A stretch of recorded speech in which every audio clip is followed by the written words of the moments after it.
What's up, everybody? My name is Indy, and the gentleman next to me is Mr. J. Powell from the Powell Group Consulting. And what is his position? It depends. It depends. It depends. Welcome to Indie Game Business. Today we've got Joshua Garrity, and he is the head game scout at Secret Mode, and we are discussing what publishers are looking for in your game. And I would also like to remind you, gentlemen, to unmute in Discord. That way, when people come in there, yeah, they totally. I won't be getting private messages going on. I can't hear Jay. Jay's echoing. Joshua, we know each other well. Yes. But for everybody else who's listening, why don't you tell us how you originally got into the industry and then walk us through your career up to this point? Yeah, so I originally got into the industry because a friend recommended me for a role. Like a lot of people post-university, I was kind of stuck in a lot of really not great jobs, like working retail. Then I did like a little bit of a stint in community management for like a Facebook account, and it was not a fun time. And then a friend of mine, I hope he doesn't mind me calling him out, but Darren Gargett was working for a company called Sold Out. He had life stuff going on. He wanted to move on and do something different. And so his role became available. And he told me, look, Josh, you should apply for this. You have the knowledge, you have the skill set. Like, I know you're in a rough place right now. Just go for this job. And I did. And Darren recommended me. And I did the classic thing of people who are new to the games industry, where I went to the job interview with like full suit and tie, and then the person interviewing me was just in a jeans and a shirt. I was like, oh, okay, I'm overdressed. But I managed to get the gig. I started out more on the marketing side, so I did product management for stuff like at the time it was physical games that Sold Out, so Ukulele, Worms WMD. Sold Out had a partnership with Team 17, and then I moved into more of a biz dev role. At the time, my title was acquisition manager at Sold Out, and the goal was to build out Sold Out's digital portfolio. At the time, Sold Out was just known for their physical partnerships with various strategic partners, and they wanted to create a catalog, a label for themselves. And I was basically given a blank piece of paper and go, do what you want, right? Like, let's figure it out.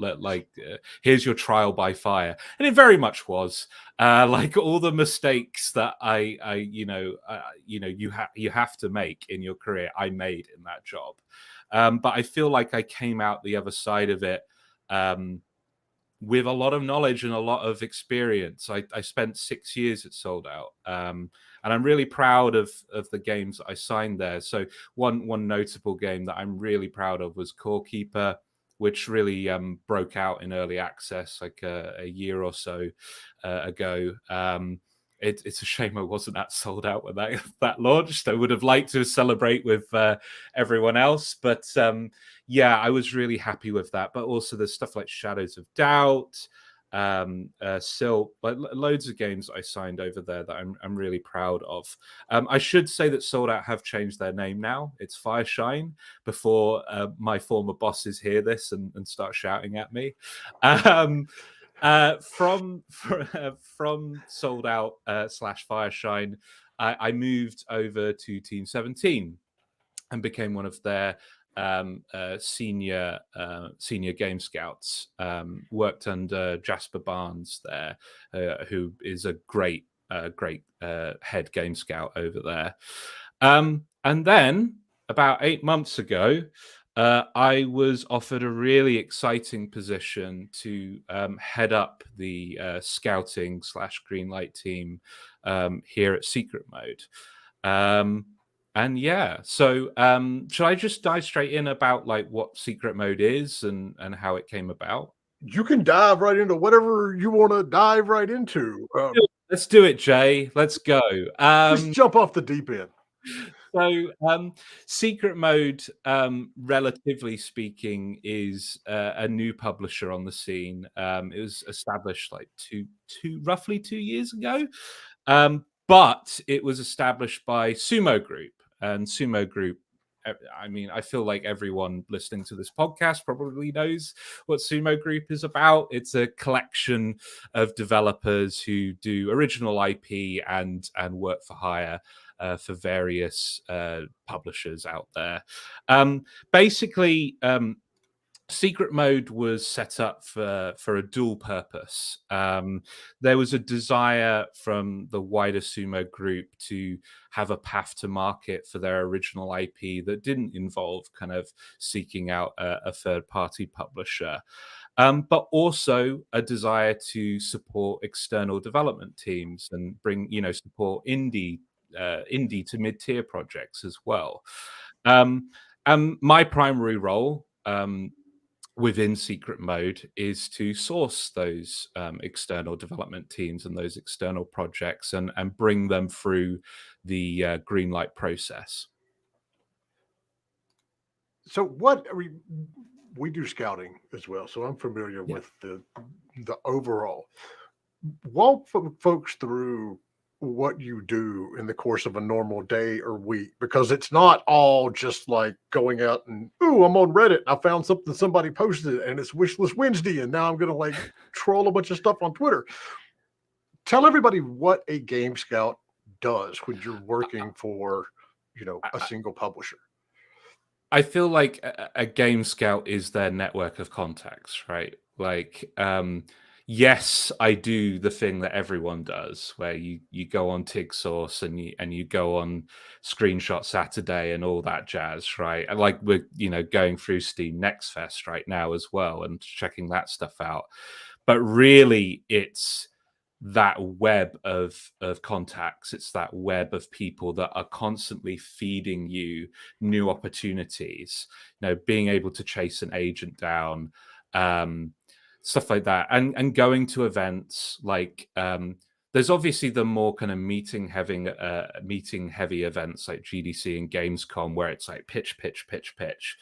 But sometimes you go to stuff like, for example, Reboot Develop Blue in Croatia, where it's more about like, who do I not know? Like, let's seek those people out and make contact.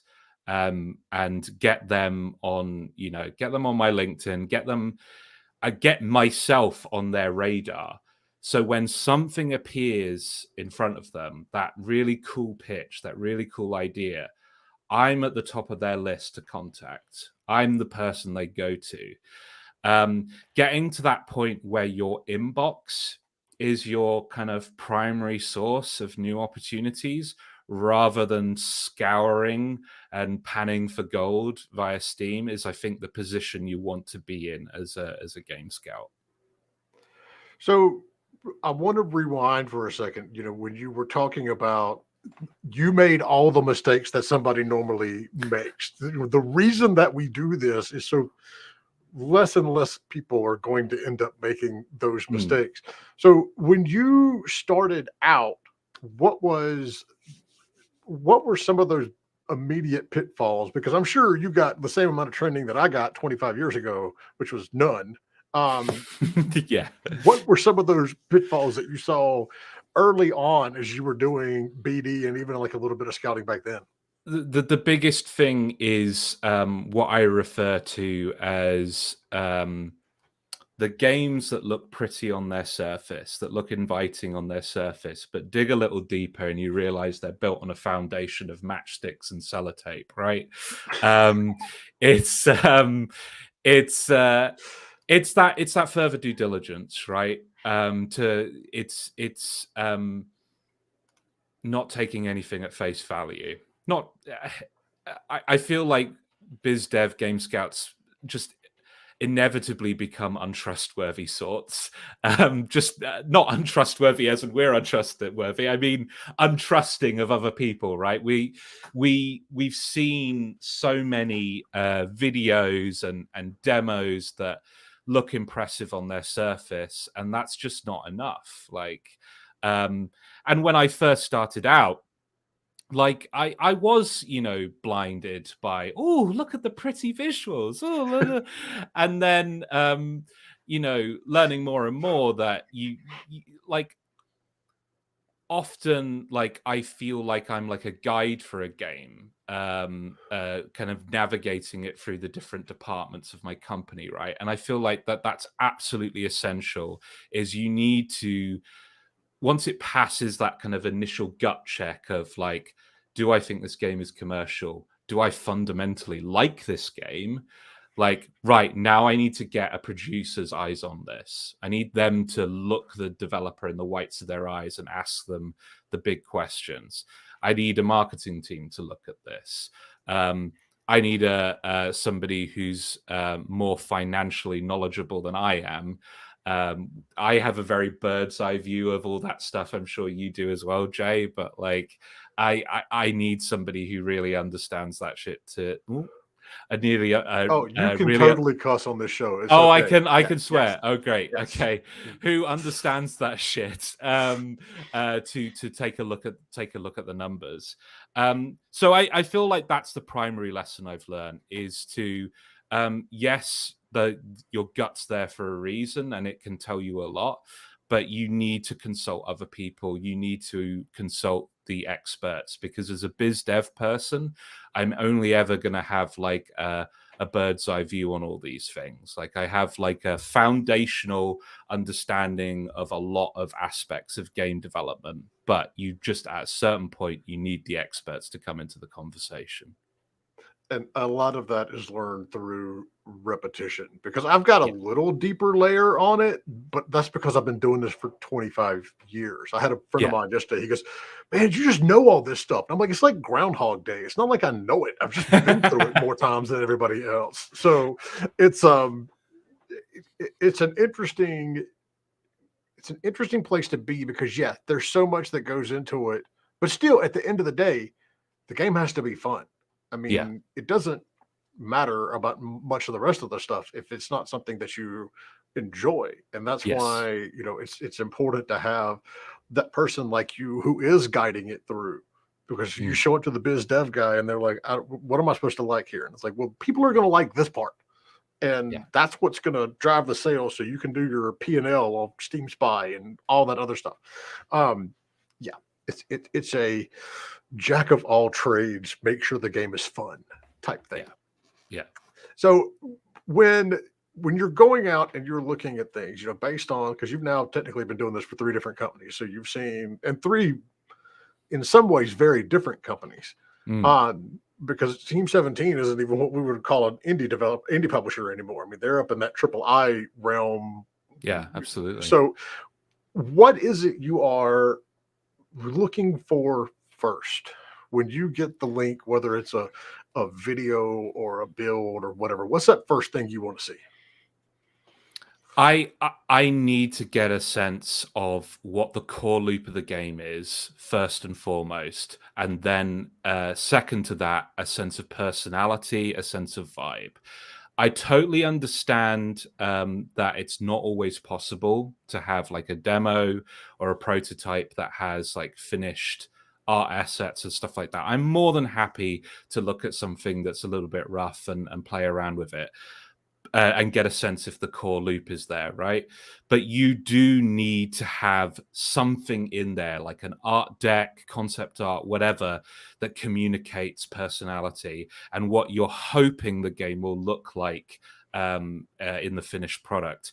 Because what I like to call it is, it's the 7-second Steam wishlist test, where you only have 7 seconds to make an impression on Steam before somebody clicks next and moves on. And if your screenshots, if your art, your banner, like everything, if it doesn't invite people in, if the personality isn't strong and pulling people in, it almost doesn't matter how good the game is. And I know that's really cynical, right? I know that's really, and it may present your audience as quite shallow, but they kind of are, right? Like they're just going to look at a few screenshots. They're just going to look at the banner and make a decision. You're not going to have time to make your argument about how cool your mechanic is. So don't get me wrong, right? That ultimately, in terms of like that wish list turning into a purchase, yes, like the gameplay loop matters, the depth matters, all of that jazz matters. But that first impression, you're not going to get that sale until that people get, a sense of that personality and that vibe. So I do think it's important to include some kind of conveyance of personality in your initial pitch. I tell you what I don't want to see. I know this is probably a question that you had for later on, but like, I think it's optimistic that you have questions written down. Let's just go to, like, and I see this. It feels obvious to me, but I see the same mistake over and over again. People have very narratively led titles spend the first 20 minutes of their pitch giving me all of the background of their world, the lore, the characters, the different faction, before they've ever told me what the game is and what it feels like and what it feels in the hand, right? And here's the thing. I trust that your storytelling is good. I trust that your characters are great, but those things are best experienced in context. You listing off like all these different factoids about your world building and your narrative in a presentation is boring. I'm sorry, but it is.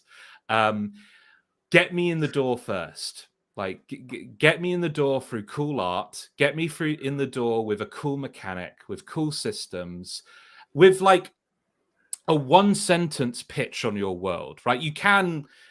I'm not saying don't include stuff about your story and your world building, but like give me the highlights, right? Like give me like the core premise.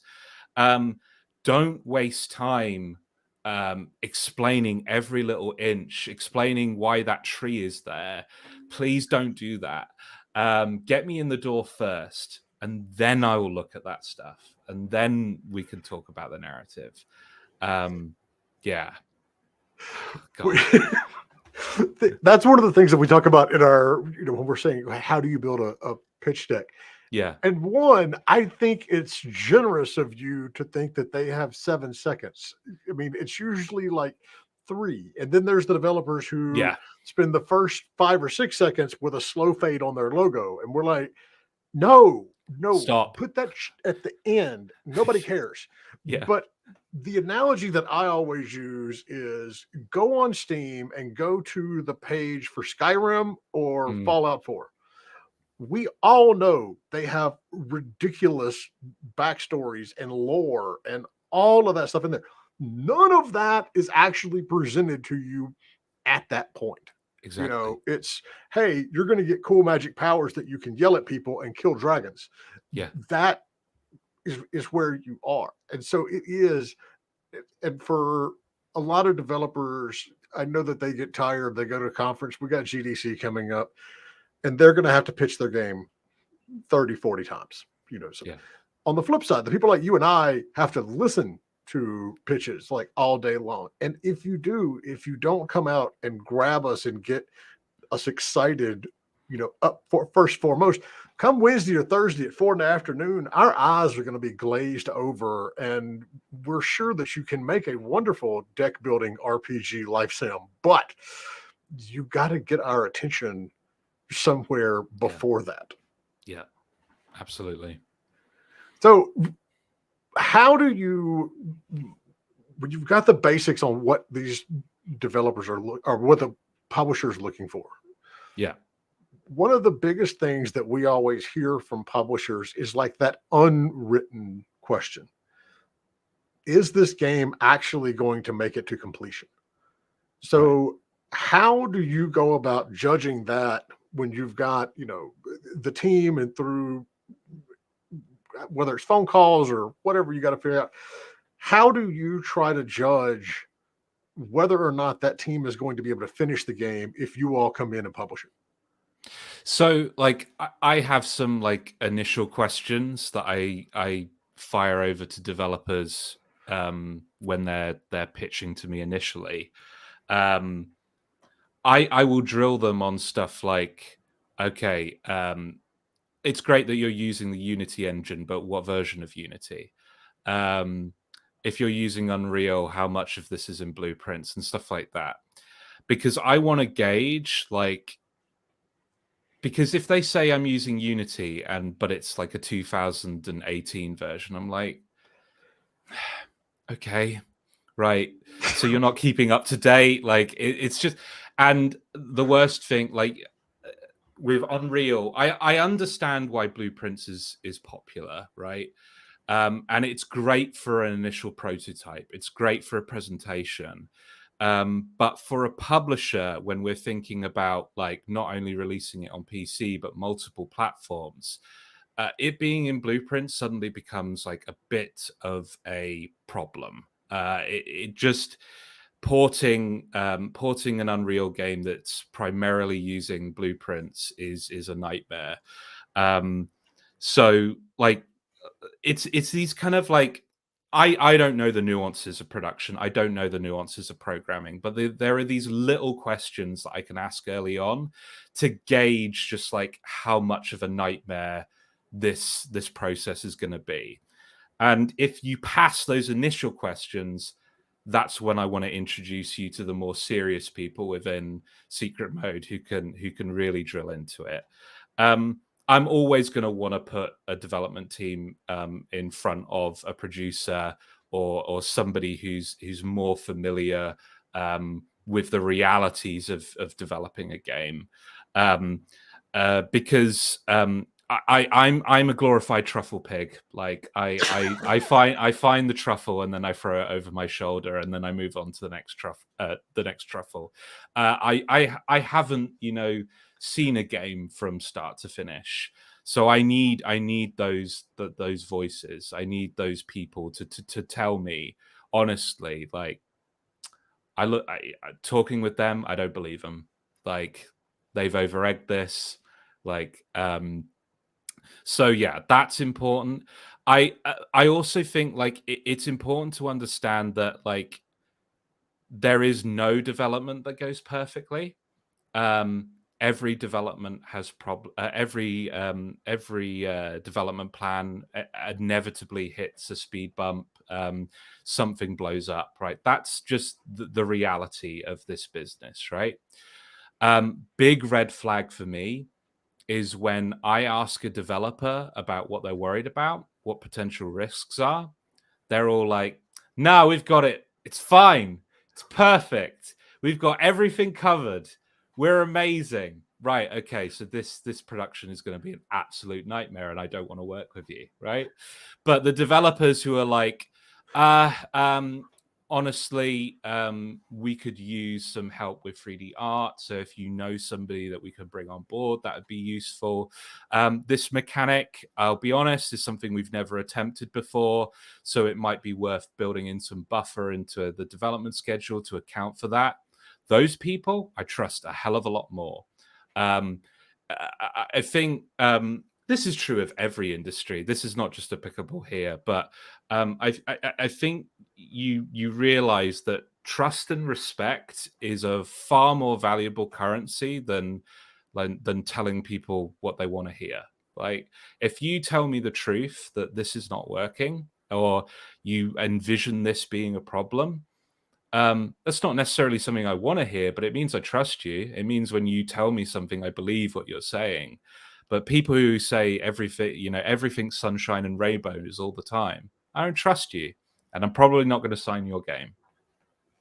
And even beyond trust, it's like I don't think you know what you're doing, because Yeah. no one. But this is very important though, because I think a lot of developers come into these pitch meetings and publisher meetings, and they have this impression that they have to present their game as like the easiest, safest solution across the board ever.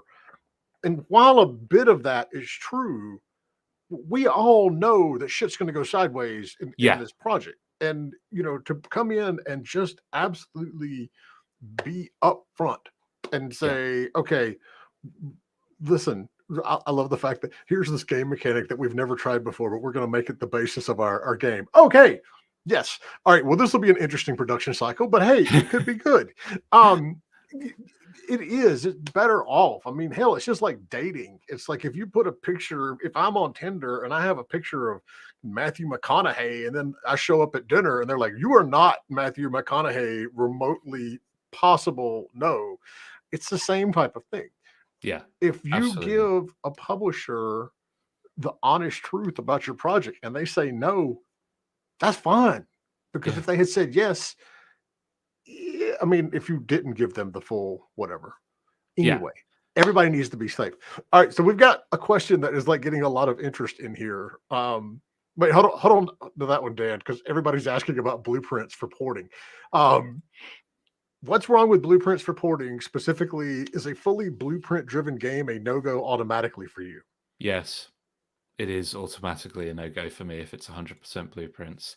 I'm the wrong person to ask in terms of the nuances of why it's a problem. I just know that whether it be at Fireshine, whether it be at Team 17, whether it be here at Secret Mode, whenever I've talked to a producer and then told them a game is 100% blueprints, this is their reaction. Okay, they put their head in their hands and go, "Oh no!" Look, you'd need to talk to somebody more experienced in that area to get the answer that you're actually after is like a concrete, defined reason as to why it's a bad idea. I just know that it's caused producers that I've worked with a massive headache in terms of porting over to other devices. And I'm saying it's an automatic no if it's 100% blueprints, right? I'm not saying it's an automatic no if there's blueprints in there whatsoever. If the kind of foundation of the game is original code, and then there are parts of it that are in blueprints, I'm really revealing that I'm not a programmer here, but you know what I mean. Like that's still of interest, right? I'm not going to just dismiss that out of hand, but it's a real red flag if it's 100% blueprints. Yes. And so, yeah, and I'm with you. I don't know enough about the tech side as well, but I know that there are red flags that pop up in our stuff, and I can't tell you why. I just know every time I turn around and tell a client that, this game is using, the one I usually get the most is it using art from the asset store? This looks like asset store art. And I'm like, well, it's a demo. It's you want to see gameplay. That's fine. Yeah. And so, yeah, a lot of these questions, I mean, it's not a universal truth. Not every publisher is going to turn around and say, oh, if it's the majority blueprints, we don't want it. But there are, I mean, our new publisher list is almost ready. There's 500 publishers out there. So for everyone that says it's a problem, there's another one that says it's not a problem. Yeah. But yeah, don't pin Josh and I down too much on technical stuff, because we just know what we get told sometimes. Yeah, exactly. And like your analogy about like dating earlier, as much as people may cringe at that, it is true. Like it's not just about being the best version of yourself so every publisher says yes. Like that's not the way to view it. It's a compatibility thing, right? One publisher's no is another publisher's yes, right? Sometimes you're just like fundamentally not what that publisher's looking for. They may the person you're talking to may even like your pitch and they go, it's just not it's not on my shopping list, like it's I'll pass you on to somebody who might be interested, but it's just not for us right now. So yeah, don't, take everything I say with a little bit of a pinch of salt, because what I'm looking for is not what every game scout is looking for. Well, all right. So our first big question here. And this is a really good question too. If a game's already running a live service like an MMO, and it has an audience and it just lacks marketing power, is that an appealing game to a publisher? And if so, how would you approach publishers in such a case? Depends on the size of the audience, and it depends how long the game has been out for. With marketing, I would view it as like a wave of excitement, right? And a wave of attention. And that wave is at its highest for your initial launch. I think with early access is a little bit more complicated. Like you get like a peak for the early access launch, and then the 1.0 launch is probably your biggest peak there. But generally speaking, your launch is the highest that peak will ever be. And then as time goes on, that it goes lower and lower and lower, right? And if you grab on early enough post-release, if it's like, a few months post-release and it's still here somewhere, okay, maybe that's worthwhile. It's gotten like 50, 100K sales. Okay, that maybe we could do something with that. Maybe. But if you've like barely broken like 5,000 players, nah. And if it's like 6 months, a year down the line, absolutely no. So it depends is my answer to that. It depends on other factors. It depends on how large the audience is and how much time has passed. So, John, I'll tell you, you have to start thinking outside the box. Traditional publishers like Secret Mode, no. Because Josh was right. I mean, once you launch, we've got publishers who don't even want to see something if it's been announced in early access because they think they've already missed the boat on that. However, especially on the mobile side, there are multiple publishers and investment companies, not necessarily like even investment firms, but like companies that do what I call spreadsheet analysis investing. And so if you go to them, what you're describing is exactly what they're looking for, because they come to us and say, we need you to help us find the things that are the diamonds in the rough that have good KPIs, but they just couldn't get enough eyeballs on it to, through user acquisition to get it up in the food chain. So there are publishers, investors that look for that sort of stuff, but you've got to really start looking outside the normal box of traditional publishers. All right. So, for indies breaking into the scene, what's the best stage in development for them to begin looking for publishing? If you're an indie and you don't have a previous track record, you need something playable. You need a prototype. There's no getting around it. Like I need to see evidence of execution. If you're more experienced and you've got a track record and you have like a few commercially successful releases under your belt, I am more willing to entertain something at a paper pitch stage. But if you're just breaking out into the scene, you need to present something playable. Hold on, I'm flipping through more of the questions while you're answering. All right, what was the one? Dan, pop that next one up there. So, how do you balance pitching something too much as a product versus a game? We were told to both not overly focus on it being a game, but also to use this is the problem, this is the solution format like they do in tech. That's interesting. I'm very curious. I don't know if I personally would want to see a pitch like that. Personally, like I need to be sold on the game first, right? Like there's no point going into the business side if I don't have a fundamental belief in the creative vision of the title. So like the kind of vision of the title should represent the front half of your pitch, right? And then if I'm through the door, I'm like, I'm on board, right? Let's get to the boring stuff.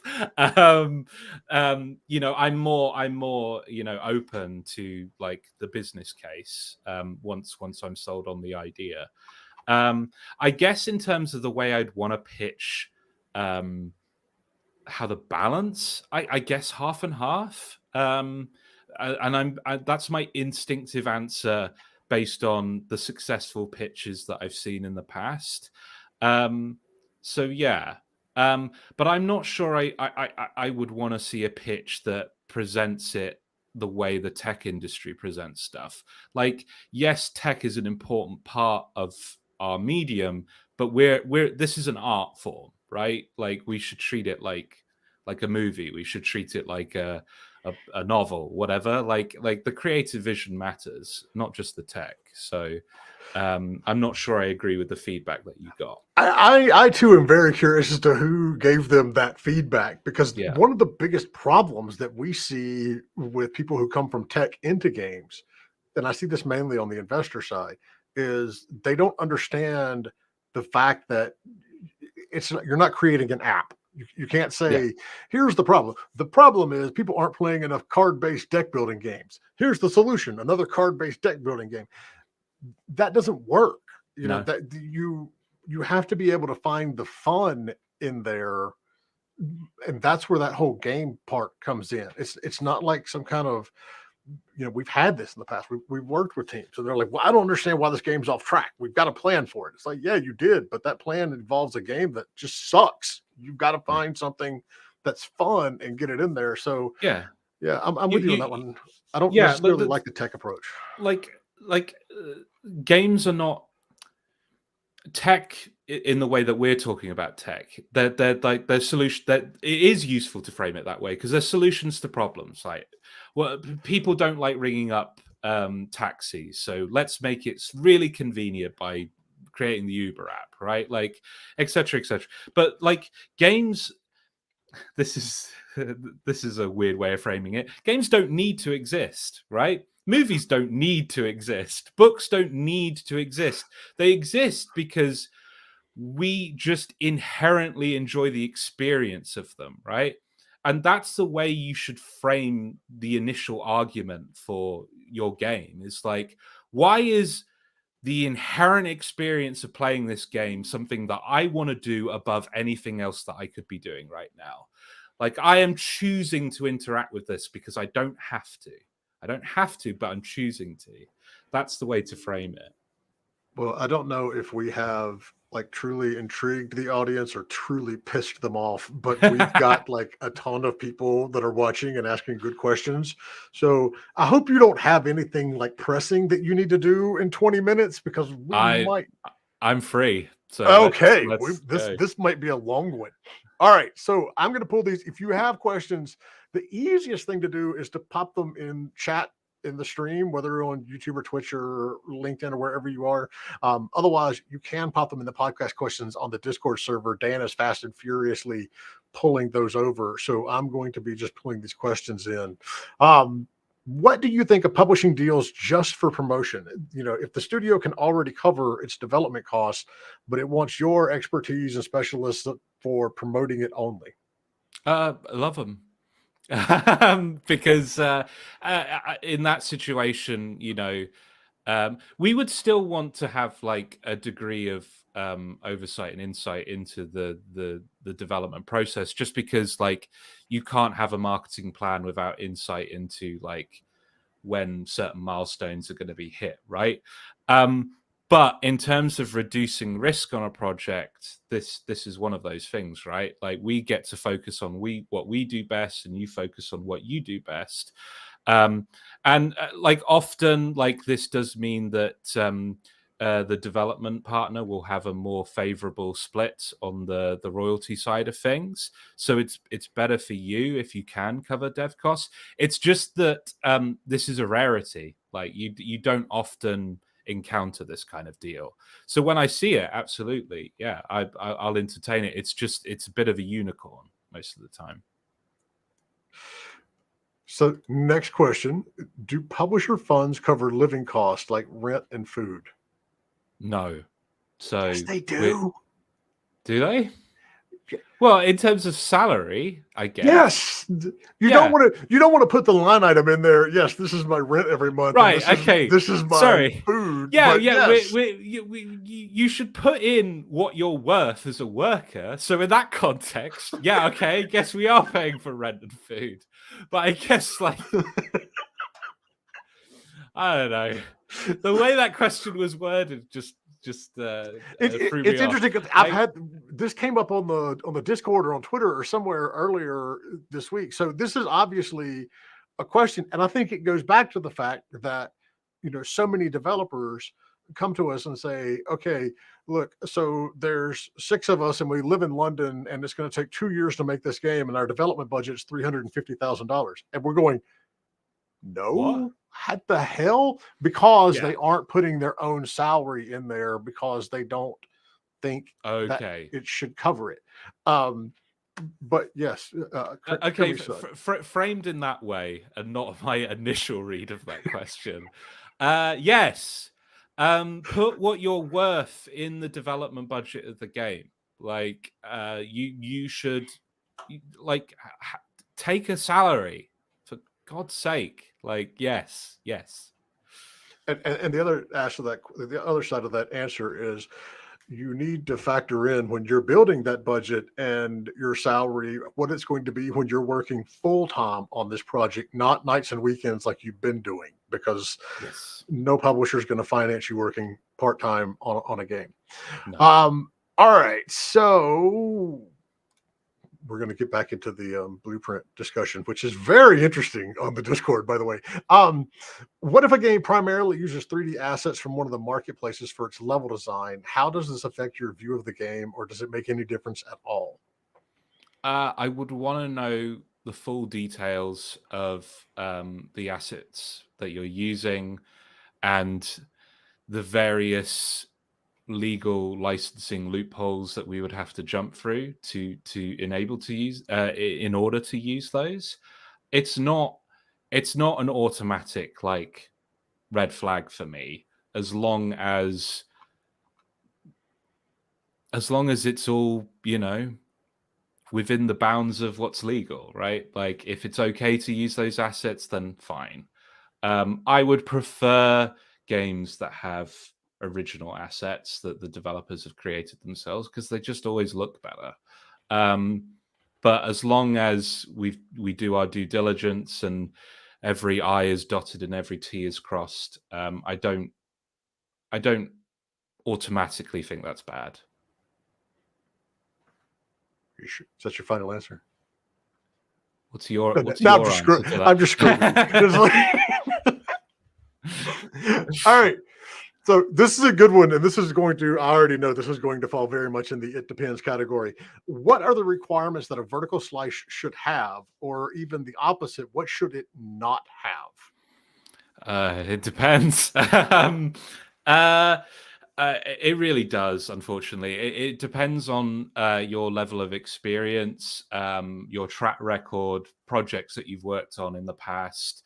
If I'm getting a pitch from a major developer that's proven that they can execute and they've created really commercial IP, they can present to me a white box environment with a little cubey dude walking around interacting with stuff, and that's a-okay as long as it expresses the mechanic.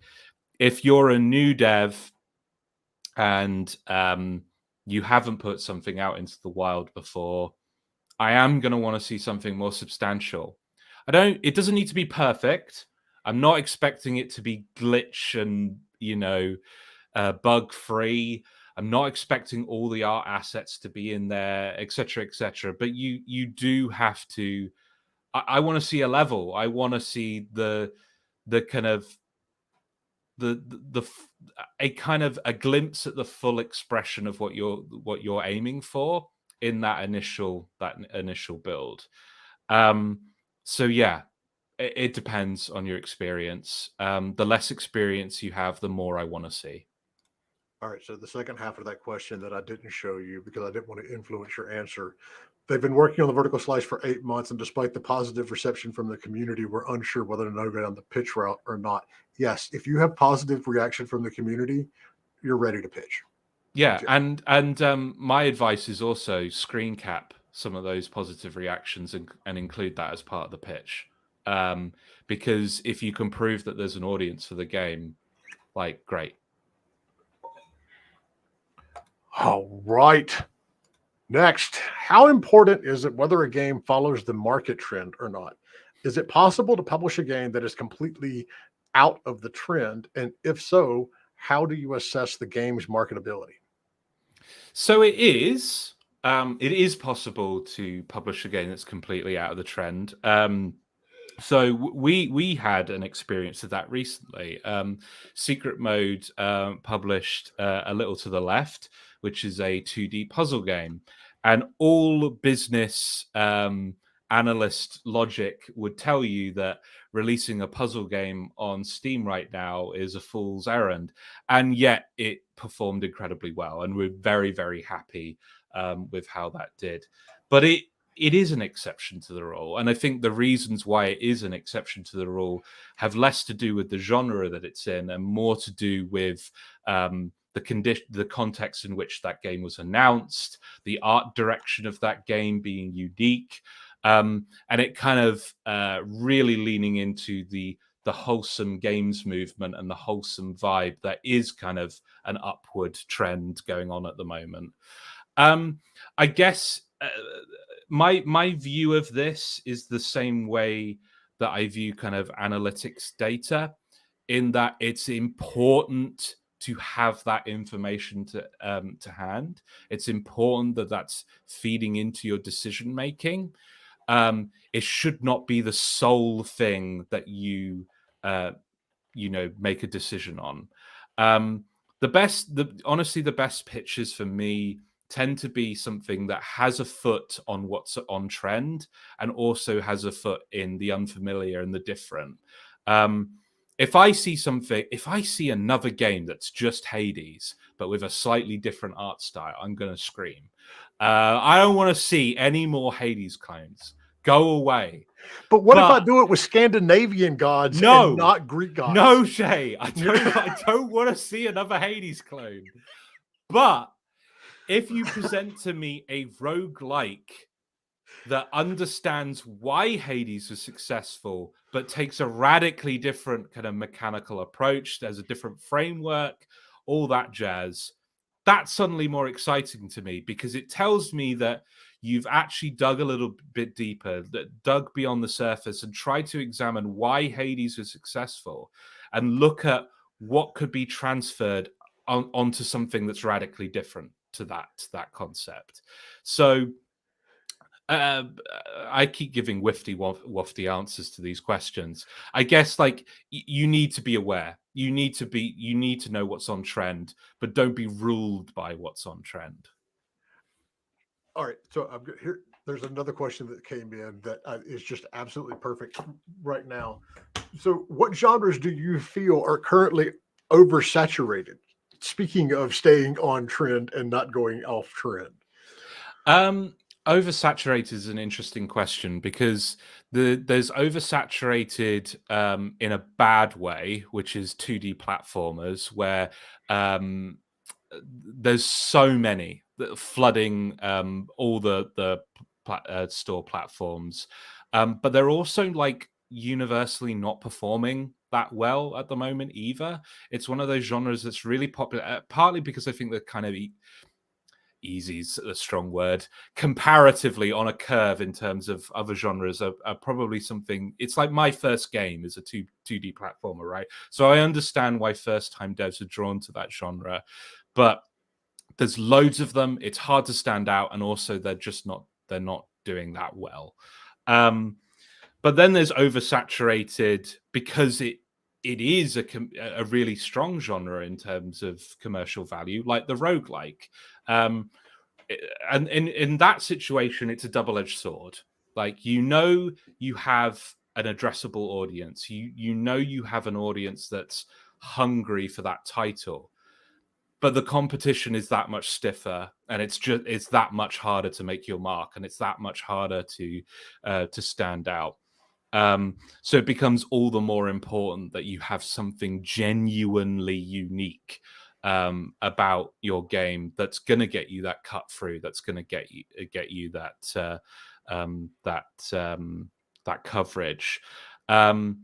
I'm not really answering your question. I've just taken your question to talk about something else entirely. I mean, but everybody's going to have a different version of what's overly saturated. I would have argued 3 weeks ago that I was completely done with deck building games until I started playing Midnight Suns, and I was like, okay, this is a unique take. Yeah, this is a unique take on it. Yeah, and you could have easily argued 4 years ago that that platformer was oversaturated, and then Celeste came along. And so there are certain genres, and even if you break down genres into certain Steam tags that are completely flooded. And yes, you're going to, that a lot of people love this, but you also have to compete.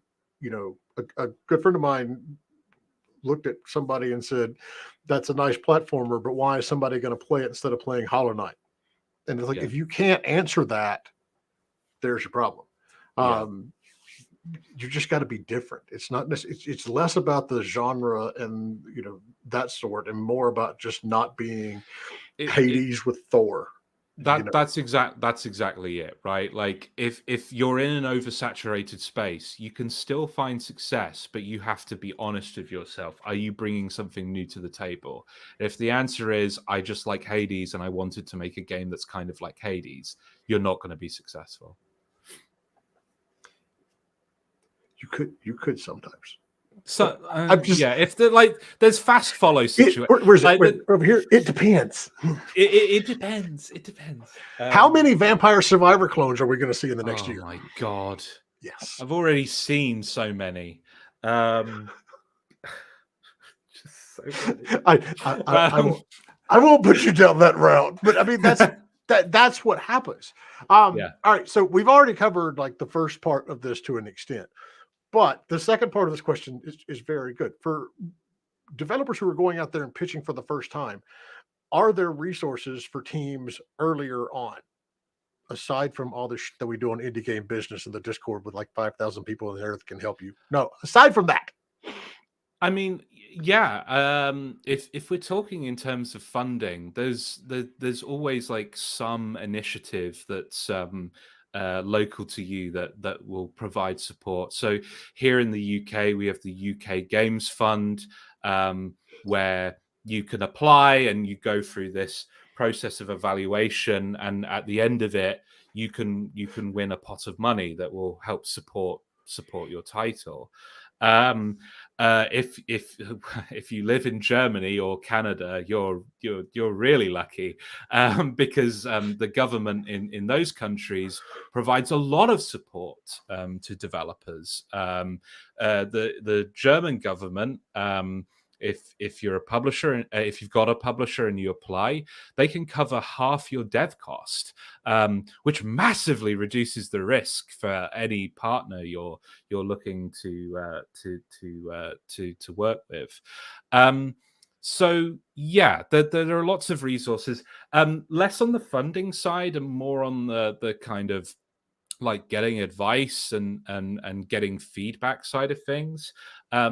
I always push developers towards the TIG Source forums, in terms of like, that's a place where you can be amongst your peers and get valuable feedback on your plans, on your pitch. And it's not really something that games journalists or the wider public kind of like dive into, because stuff is so early there, stuff is so rudimentary there. But there's loads of peers there, loads of experienced people who've gone down that road before, who can give you advice. So it's well worth getting involved in either that or an equivalent of that's out there, because there's I'm just naming a few, but there's loads of stuff. So yes, there's loads of resources out there.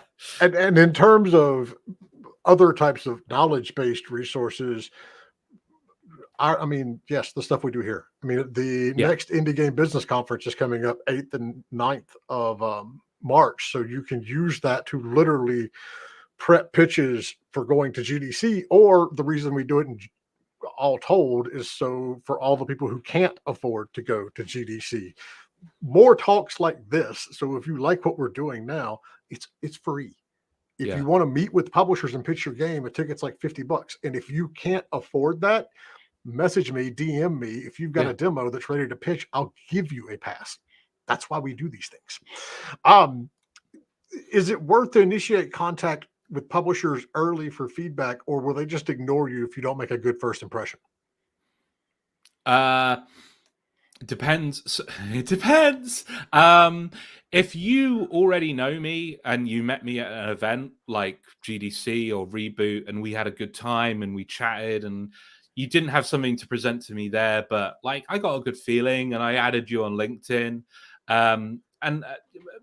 Most importantly, I've seen your face, I've talked to you, I know you, right? In that situation, okay, yeah, send me over something just to get some first impressions. Yeah, I'll send you some feedback.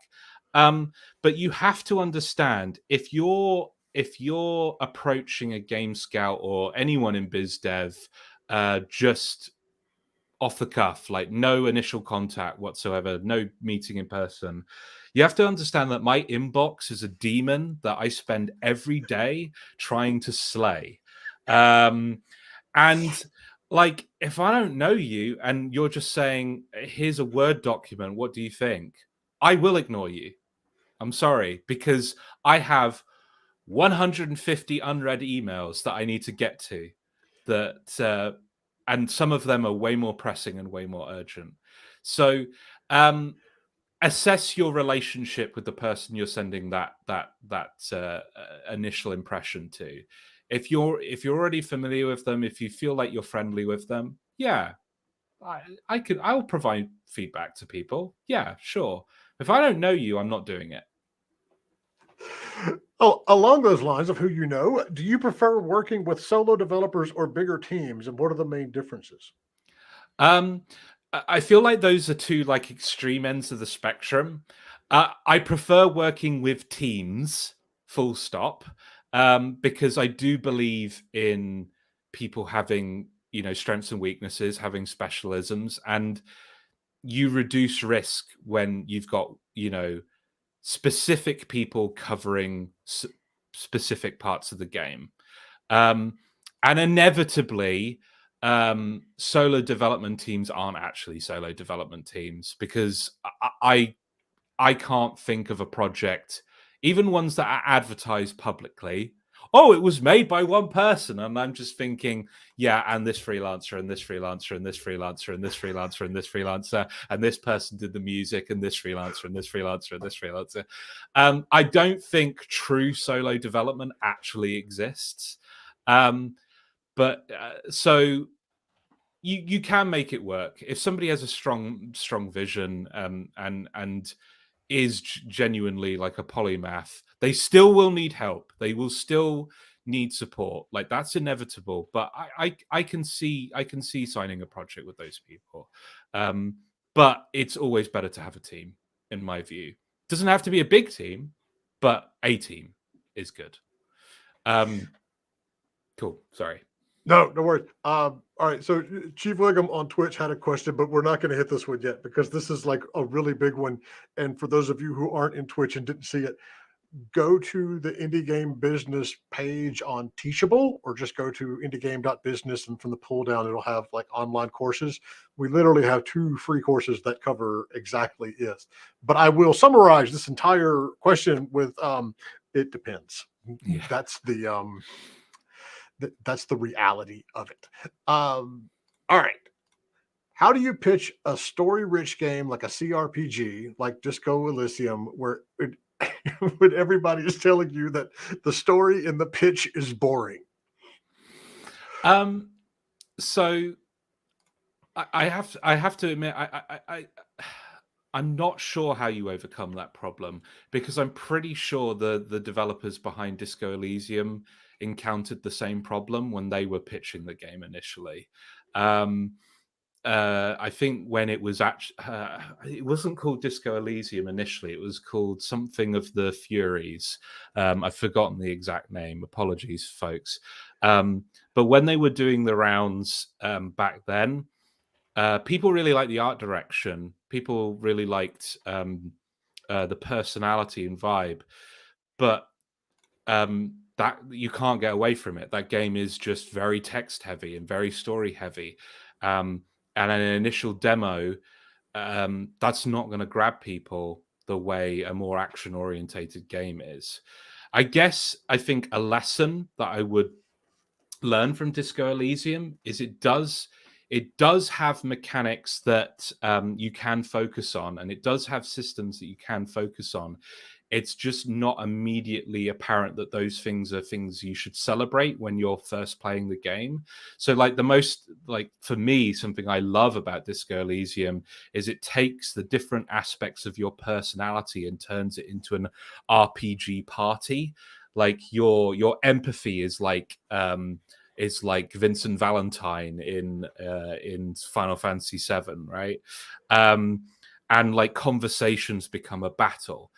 So talking about the game in those terms, about like what is the experience like? What is the minute to minute play? What are the conversations like? Because the conversations in Disco Elysium feel like a fight, even though they're not a fight. They feel like one. So I guess like conveying that, conveying feel, conveying tone, conveying what's unique mechanically about your game that enhances your story is the path forward. You just don't want to get bogged down in the details. That's the issue. It's when you're going into the backstory of Revachol and why Harry Dubois is so depressed. Like that's not going to work in a pitch. It works in context, but it doesn't work in a pitch. Focus on the broader stuff. Very serious question. What is the biggest risk you face when publishing indie games? What's the biggest risk I've faced when publishing indie games? I guess that the developer can't deliver, can't finish it. That's certainly something I encountered early in my career. It's not something that I've really encountered in recent history. Because I've built in too many questions that would flag that earlier, and due diligence processes that get a real sense of where the problem points are going to be. But yeah, the biggest risk is they just can't finish it. They bit off more than they can chew, and suddenly you have this revenue gap that's not going to be filled. And this is why we talk about paying yourself a real salary in that budget that you're given to the publisher. Because yes, I haven't seen it. I have seen the warning signs of this still very recently, but in terms of actual in practice and these projects getting by the publishers and actually getting picked up, it used to be a very real thing that we all knew. Now, this was like 15, 20 years ago, that if a developer came to us and said they needed $500,000, they probably actually needed about $800,000 because they weren't factoring in everything. And when you don't factor all of these things in, you end up with a project where you get to, beta. And then all of a sudden you're turning around looking at the publisher going, we don't have any more money and we still need to get this stuff done. So yeah, that whole part of, is it actually going to get finished and make it to market, is generally the big question, because none of the sales and comps matter if it's not going to make it to market. But this is exactly why we say, make sure you're paying yourself enough, because you don't want to get down that road and then be like, okay, well, we're done. We're finished. Another one that comes up very frequently are projects in certain game engines, and it's generally Game Maker where this question comes from. Are they automatic no-goes? No. I guess like I'm on surer footing if you just say Unity or Unreal, because it's not just the way to think of it is it's not just that you're in a certain game engine. It's kind of, if something goes wrong or you need support in a certain area, how easy is it for me as a publisher to source that support, to source that talent in order to help you fix that problem? And the more niche your game engine is, the harder it is to do that. Whereas if you're in Unity and Unreal, there is a wealth of talent, there's a wealth of skill, not just out there in the wilderness, but often within the publisher, especially if you're working with a developer-publisher hybrid like Team 17, right? Like, they're going to have the skill sets for those engines in-house. Whereas with the more, the more obscure engines, that becomes more difficult. I want to say it's not an automatic no, but be prepared for more strict due diligence than somebody making a Unity or Unreal game is going to get. You're going to have your game picked over with a fine-tooth comb if you do pick a more obscure engine. It generally comes down to, I mean, every publisher and every developer should be trying to maximize the money that they make out of their project. Yeah. And if you make something in some of the, I don't know, second tier engines, they're not bad engines. They do what they need to do. But, a PC console publisher, if you're pitching a game on PC, they want to be able to port that over to console and leverage some additional revenue. And some of these engines, it's just hard to do that. So you're limiting your marketability. Yes. All right. Next, Lee. What are your thoughts on the market indie viability of PvP arena shooters like Splitgate versus co-op horde shooters like Deep Rock Galactic? Damn, we are getting specific at this point. Multiplayer games are really interesting. My view, granted, like take into account that my experience is in the indie to mid tier specifically. Like I can't speak to above that, right? But personally, I think co-op is more likely to lead to success than PvP, because at least with a co-op game, often it's still possible to play it single player, or you only need a small party of people to get a game going. I think with PvP, the moment people get a whiff that like the servers are empty or something like that, your game is in tailspin, and it's irrecoverable. PvP is so reliant on there being like a vibrant community for your game to be successful. I mean, and when I say a vibrant community, I mean right from the off, right? With a co-op game, you can build towards that, I think.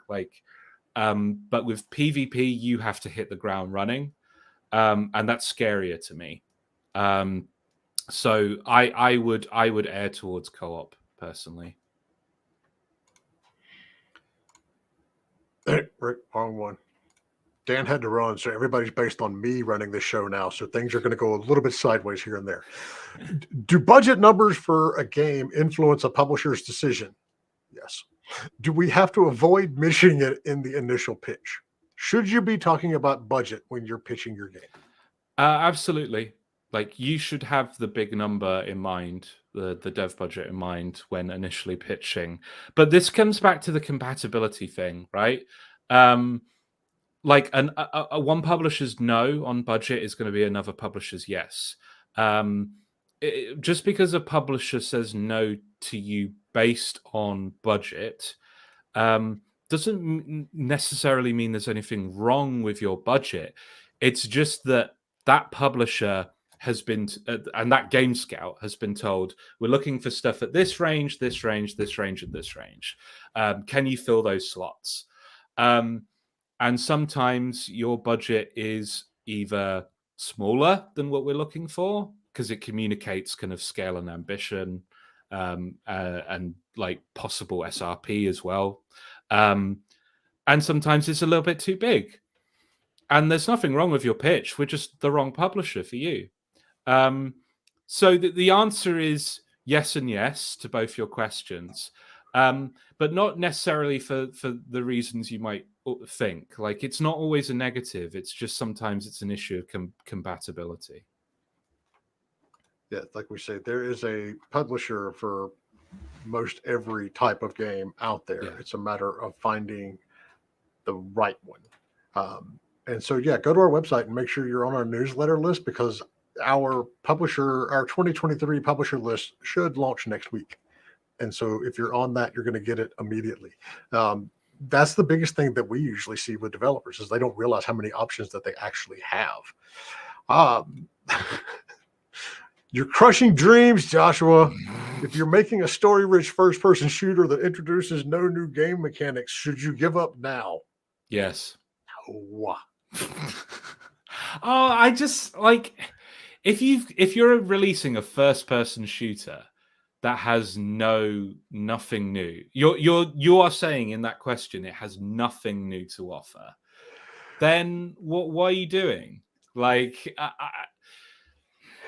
I don't know. Like, my instinct is, yeah. Like, I just, if you have a cool art style, if you've got like a unique visual style, and like the one sentence pitch for your story just draws me in, okay, maybe, yeah.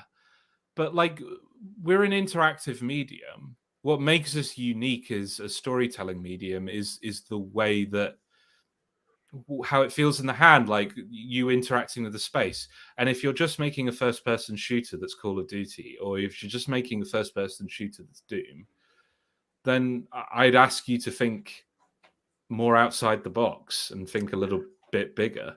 I don't know. That's it right there. All right. And so I'm going to brag on myself for a minute and draw in a very worthwhile analogy. There was an article in PC Gamer this morning about 6 or 7 games, old school games that greatly influenced today's industry that nobody remembers. Number 3 or 4 is a game called Painkiller. And I was the one who represented People Can Fly. I was the one who got them the publishing deal for that game. Yeah. That is an example of something that wasn't necessarily new. I mean, what they did was they took the old school Doom type, tons of, old school Doom, not like new school. Yeah. Where, there's just enemies flying at you left and right, and they made it fun. There wasn't necessarily something new that they brought to it. I mean, even the story wasn't that great. It was like, okay, you're a fallen angel fighting demons. But they took something that used to be more prevalent and reimagined it. So if you're working on a story-rich FPS that introduces no new game mechanics, don't give up. But yes, like Joshua says, keep iterating on it. Chances are there's something you can do in there that either hasn't been done at all or hasn't been done recently. For God's sakes, do not put a deck builder in a first-person shooter, though. I don't want to do that. But I guess like with the comment that you made, like, yeah, okay, everything's a remix, right? Like, there's no true original ideas, but like, yeah, in that case, in that context, what Painkiller was doing was new, because it took something that, people had put down and picked it back up again. And that's true of with Demon Souls with From Software, right? Like, Demon Souls isn't actually that new. They were actually drawing on the games that they made earlier in the PS1 era, like Shadow Tower. But those ideas weren't popular back then. Like, they didn't get traction. And then suddenly, in 2008, people care about those mechanics. So maybe going back into the history book and thinking, that was a good idea. Why did that not get traction then? Maybe it'll get traction now. That's a valid approach. I'm not laughing at you. Yeah. I'm laughing at this. So there's a hope for my deck builder visual novel FPS. You know what? Yes. Depends. Just don't send it to us. That's I don't think I'm shopping for that. But yeah, it depends who you're talking to. Oh God, this is fun. Okay. All right. I have an answer to this one. I want to know if you do. What is the biggest one that got away? Can can I freely talk about this? But if you have to ask yourself, the answer is probably not. Probably no. I am not sure that I am allowed to say what the biggest one that got away is. What I will say is there definitely is more than one. There's probably two or Oh, yeah. three. And if you find me drinking at GDC or develop or what have you, and I get a little bit loose-lipped, ask me that question and I'll tell you. The reality is that anyone who has been doing this for any amount of time has Yeah. these. Yeah. Mine is Battlefield 1942, which started the entire series. We were back in the days when I was an agent, we were working with the publisher who did Codename Eagle.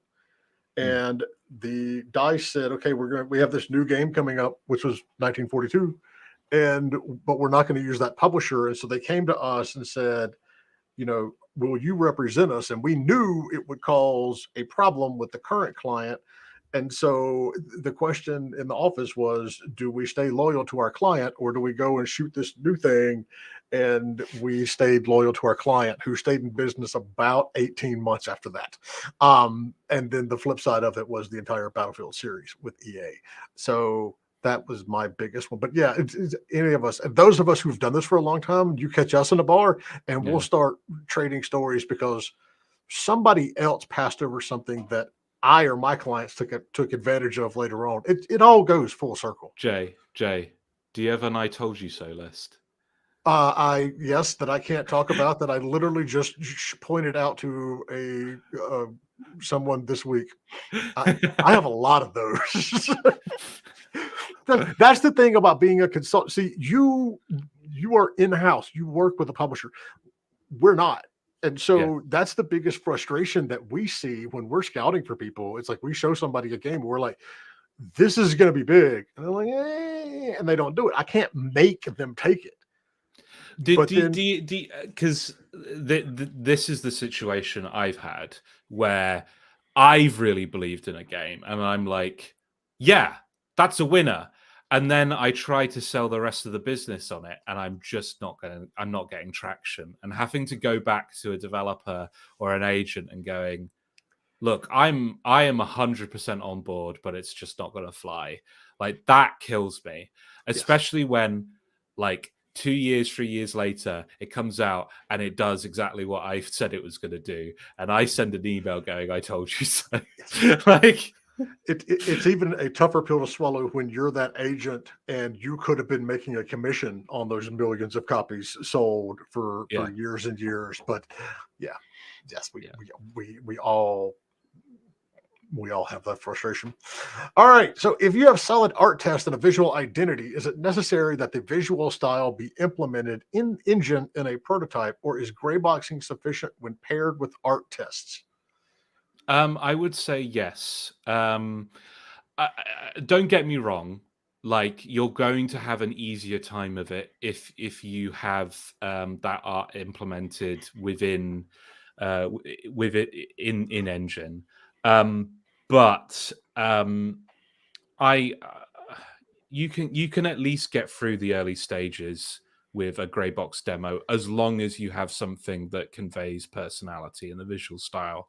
I might come back to you at a later date and say, look, it's gotten past this stage of the green light process. We just need to see this art implemented in engine to get you to past the latter stages, and then we're good to go. That might happen. But yeah, I'm fine with grey box paired with a portfolio.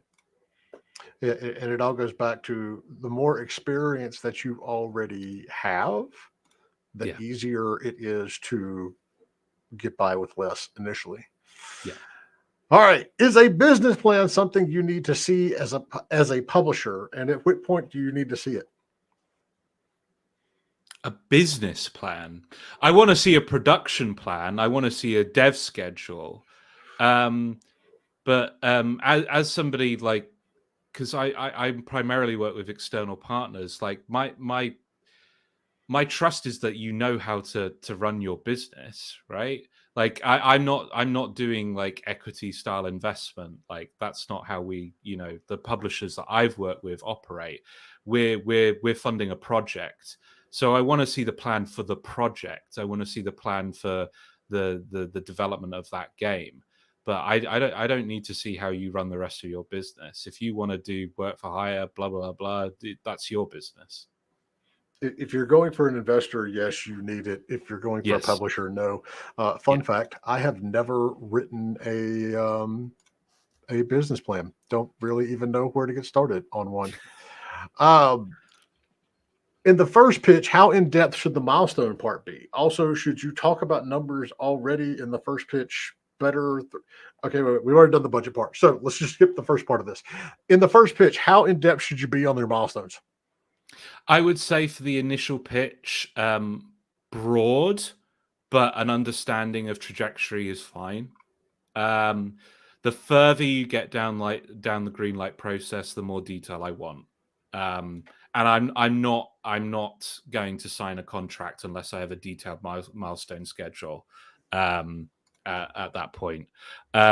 So for the initial pitch, it's okay to go broad, but I need to have a sense of progression from you. All right. So next one, what's the viability of one or two developers pitching without a team in place, where the budget they're looking for is for funding to hire the rest of the team and fully develop the game? Depends. Again, like if you're a new team, if you're a new developer with no experience or track record, I'm not going to take you up on this. But if you're experienced and you're like, I'm kind of building up this new team, we've delivered this in the past, I'm good, I'm great, I can execute, I've got these people in mind, they're really talented, but I need a commitment before I can get them on board. Yeah, okay, I'll entertain that. But if you're a first time dev, this is a no-go.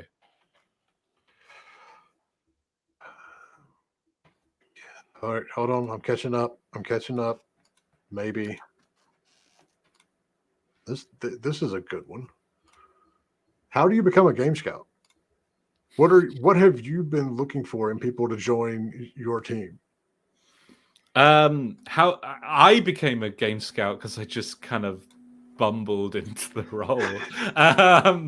I just said yes. It wasn't my plan to do this. Like originally, if I'm being honest, my dream job as a teenager was to be a games journalist, and I have to be honest, given the multiple rounds of layoffs recently, I'm glad I didn't go down that path. But what do I look for? I guess you have to have a thick skin if you're a game scout or biz dev, because you're going to be saying no to a lot of people, and you're going to be saying no directly to their face.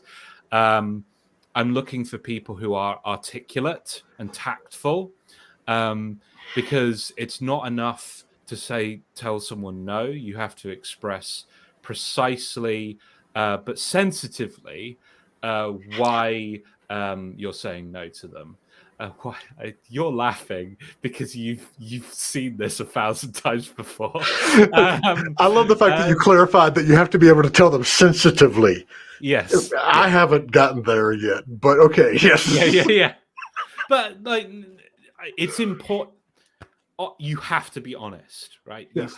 You cannot tell someone that their game is good, but like it's just not it's not the right fit for us now, because you're damning that you're damning that person long term, right? You need to identify exactly what's not working, and sometimes it's just telling them that like your fundamental gameplay loop is just not working. You need to scrap it and start again. And there's a way of telling a developer that doesn't crush them entirely. You have to be able to, if you're passionate about something, if you really, really like a game, you have to hold it here and not here, because you're going to have to get used to loving a pitch and putting it through the process, and ultimately the ultimate answer is no, because the forecast isn't in your favor. There are concrete, real reasons to say no to this, even though you really like the pitch, and you have to be comfortable with that. You have to be confident. Confidence is a skill, not a personality type. I had to learn to be the way I am, to talk the way I am, because I have to get people on side, both on the developer side and internally. Like, I have to present in a certain way that draws people in. So yeah, I would be looking for that from a game scout as well. I don't know. I guess being able to see the forest through the trees is another thing. Like, you're not going to be a specialist if you're a game scout. You are taking a bird's eye view. You're taking big picture view. But the self-awareness to understand that only gets you so far, and you have to draw in other voices. So it's a very fine line on our side of the table to give that feedback without going too far down the road of that developer's just going to argue with me until the end of the day. So a lot of times when developers don't get feedback from publishers and they get frustrated, they're like, I just got to know. They didn't say why. A lot of the time is because they don't want to go back and give you too specific of feedback, because one, what they're not looking for isn't necessarily what somebody else isn't looking for. And two, sometimes you will get in that situation where the development, you've already made up your mind. You know you're not going to publish this game, but the developer is going to sit there and argue with you for 6 months over email on it, and it's just not worth it. I mean, can I just give developers listening to this a piece of advice? No, it's not. Do not get into an argument over email for 6 months with a publisher who's rejected you, because guess what? All the game scouts are friends. I'm in a WhatsApp group where all the game scouts talk to each other. And guess what? If you start doing that, I'm going to tell all the other game scouts that you're doing that. And none of us will talk to you. I'm not in that group. Yeah, you do.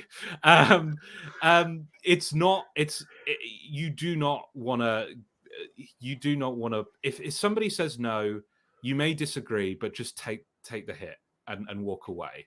Because if you get into a shouting match, an argument with someone, that's a great way to burn your chances with anyone else in the industry, because we're all talking to each other. Yes. Except me, apparently, because I'm not in that WhatsApp group. But I see how it is. That's perfectly fine. Don't worry. I love this one. Hold on, that was the wrong one. Someone wanted to explain Yeah, here we go. Explain sensitively why a deck builder FPS visual novel doesn't work. Because out of 500 publishers in the industry, I can count on one hand the number of publishers who will even take a second look at something that says visual novel. Don't ask me to explain that. But that's explain sensitively why a deck. Well, no, because all I have is a genre, right? In order to explain sensitively why your game wouldn't work, I would need more than this. I would need a pitch deck. My instinct with like I can tell you commercially, like, visual novel is really, really niche, and it's a really, really hard market to get success in.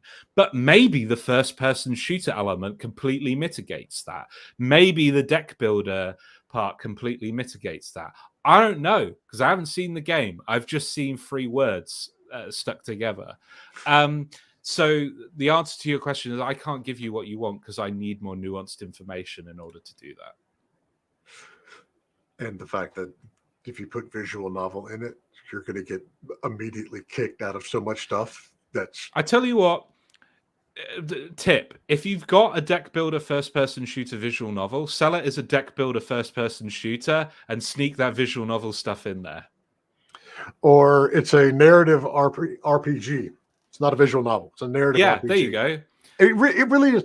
And Midnight Sun's got away with that. So, my God, maybe that's like the one part of that game that drives me nuts. I don't give a shit if Wolverine is my friend. Okay, It's like, I just want him to slice people. That's Doctor all I need. Strange, I get it. The Sanctum's been destroyed. I know you're sad about it, but let's move on.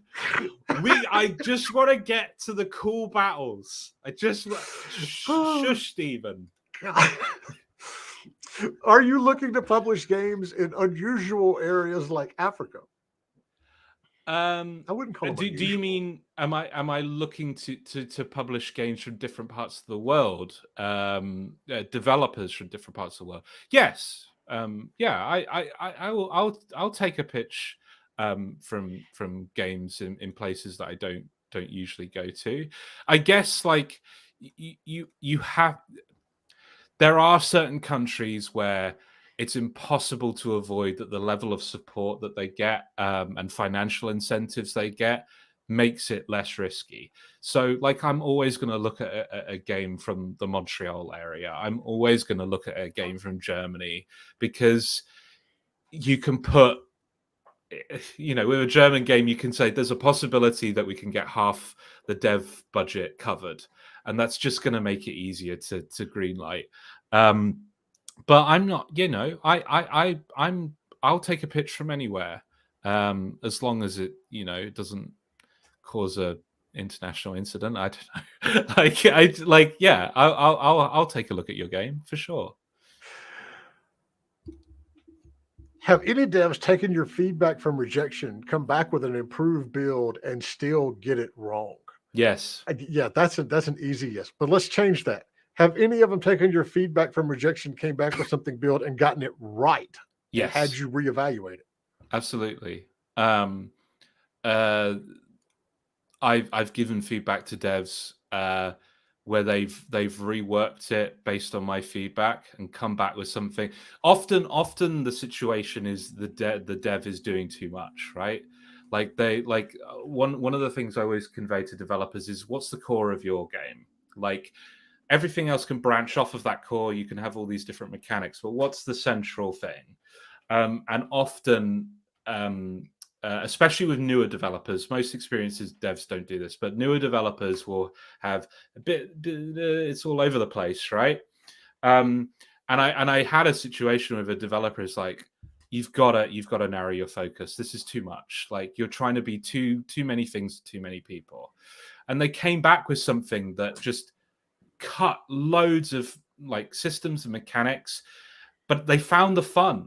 They found what actually made their game fun, and it was a better game because that stuff was stripped away.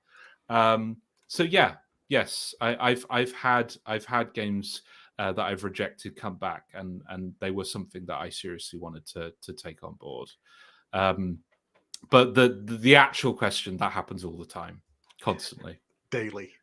The other side of it is, if you are coming in and you immediately say, when we ask that question, it's like, who's your demographic, who's your market, and you tell us everyone, red flag. Yeah. Because it's not. There's not a single game out there that's everything to everyone. How much does previous experience developing games in AAA benefit the outlook of the developer who's pitching, not as a lead or a founder, but simply part of a team on a published game? I mean, massively. I mean, it depends on the projects that you've worked on, and it depends on the position that you held on those projects, of course. But having previous experience developing AAA does benefit my outlook on the developer, because it makes me think that they're going to take a grown-up approach to production. A lot of the hard lessons, the mistakes they've already made in their career. And this is their chance to, when they're making a smaller project, this is their chance to make their dream game, implementing all of the lessons that they've already learned at a larger scale. So yeah, it does benefit my outlook on the game if you have AAA experience, for sure. All right. We're running up against, my time frame too here. So we got like 2 more questions, and then Joshua, you're on the Discord server. So yeah, you've got even if Joshua or I can't answer anything immediately, just drop it in like the publishing channel. I will probably have to roll out after this this session, but I will get to them eventually for sure. And there's tons of other publishers in there too that could answer it. But, one of is our good friend from France, Eves, who's always in there answering good questions as well. So let's see, we did that one. How long does it usually take from sending the publisher a pitch deck to actually signing them? How many months at least will that take, and how long can it extend to? So the length of time I'm going to say is probably going to alarm some people. It will take months. Like if you ask me, like average, like 2 to 3 months, but it could be longer. It could well be a lot longer than that. The necessary context for explaining why that's the case is any publisher that's worth your time has a due diligence process, has a green light funnel that all the games are coming through. But me as a biz dev, me as a game scout, I am negotiating the time of people who are actively working on games that are already signed. And the games that are already signed will always be our number one priority. And that's honestly the situation that you want. You don't want a publisher priority to be the games that are coming down the line. You want it to be, I've signed a contract with you. I am at you are at my beck and call now, right? That's what you want. But it does mean that if you're waiting on a contract to come through the mail, you're in for a wait.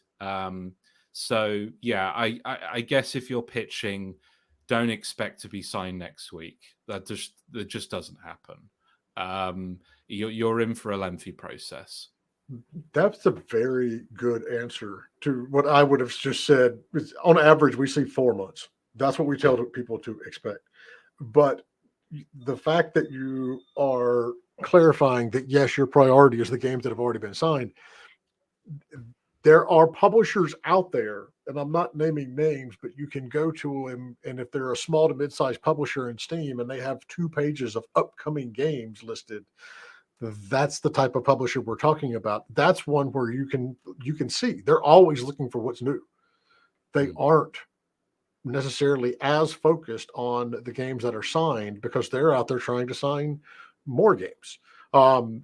That's always one of those red flags that you have to look at. And so having a publisher who is very focused on what they're already working on, that's a very good thing.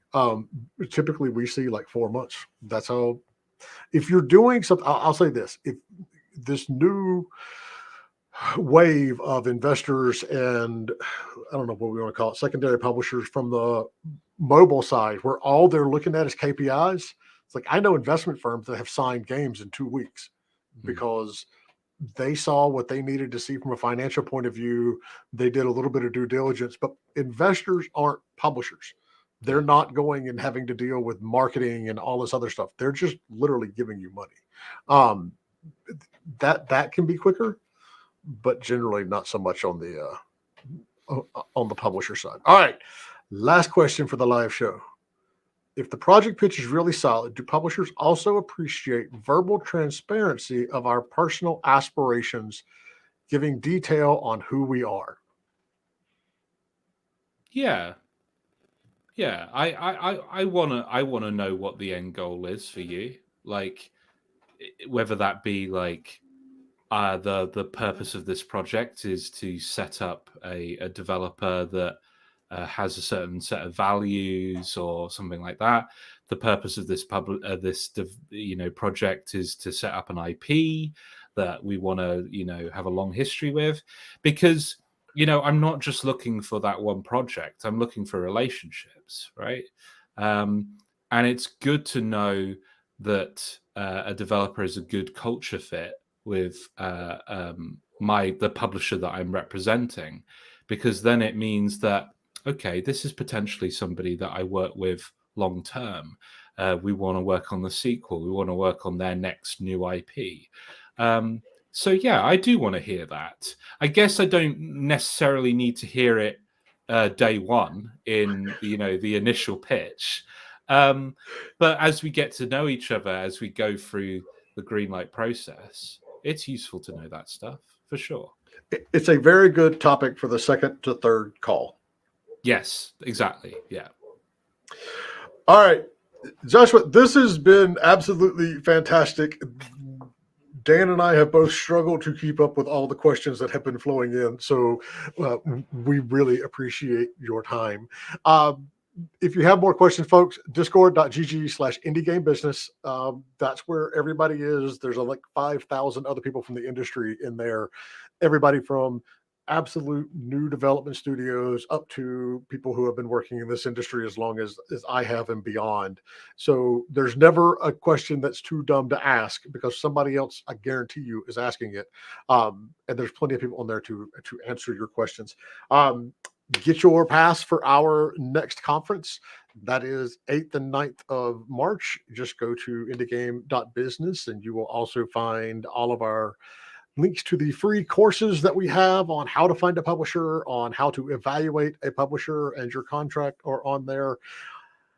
I think that's all I can come up with to plug for a second. Joshua, why don't you tell everybody before we leave how to find you and what types of games you are looking for right now? Okay, you can find me at Combine Hunter on Twitter. You can also go over to wearesecretmode.com to find all the information about Secret Mode as a publisher. The kinds of games we're looking for, we've got 4 pillars. First one, wholesome games, the kinds of games that you would see in Wholesome Direct, the kinds of games that kind of remind you of A Little to the Left, non-violent games, chill vibes games. We're looking for those. We're also looking for strategy games.